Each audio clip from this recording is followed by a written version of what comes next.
We'll guide you through how to adjust DaVinci Resolve timeline settings. If you find this helpful, consider subscribing and liking the video. First, open DaVinci Resolve on your desktop.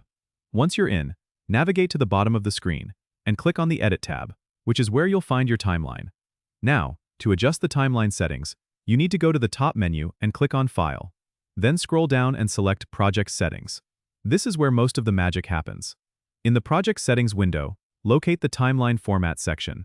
Here you can adjust the frame rate, timeline resolution, and other important settings to match your project's requirements.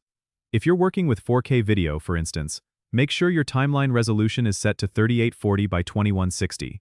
For frame rates, choose the one that matches your source footage to avoid any playback issues. Once you've made your selections, click Save or Apply to confirm your changes. If you want to make these settings the default for future projects, you can click on Project Settings again, then go to Presets and save your current settings as a new preset. This way, you won't have to adjust the settings every time you start a new project.